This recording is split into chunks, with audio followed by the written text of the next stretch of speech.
In this video, I'd like to talk about form and control and how two of these ideas and concepts interact together in a single act of balancing on your hands.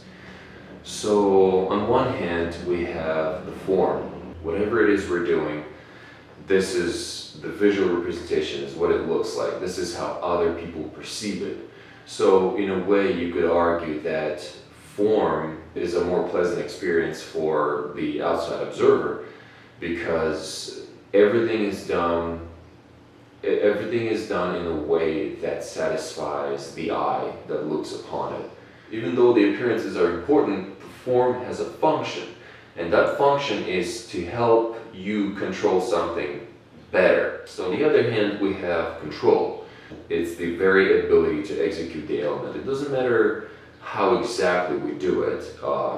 It matters to us, but there are many different ways that we can do it. Therefore, control is a very broad idea, which basically means you have the ability to do something and repeat it and hold it in place for as long as you could push the limits. In a sense, you could say that it is less about how the others perceive what we do and more about what we experience as we're doing it.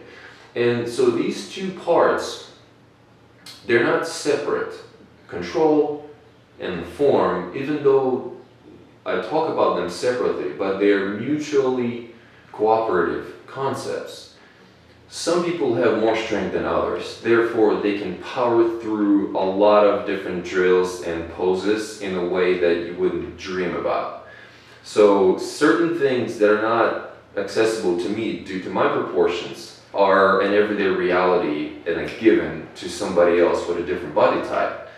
And in my personal case, figuring out the correct form made all the difference because we're all different. Our bodies are different. We're all wired in a different way. Our personalities are completely different. The way something is going to unfold for us is going to be unique to us. So there's a inspiring element in looking at other people, and then there's also an element of confusion because by going after somebody else's, modeling your path after somebody else's journey can lead you in a direction that isn't uniquely yours and therefore hinder your potential at growth.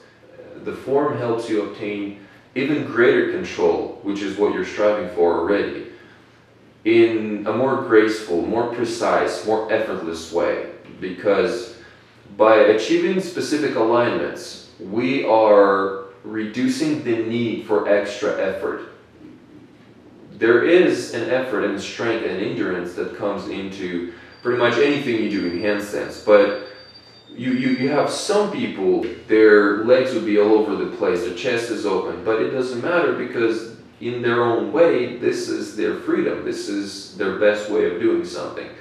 And for somebody else, if they try to do the same, they could never get close to what they're aiming for because their body's potential will be completely different. Therefore, they require a different path.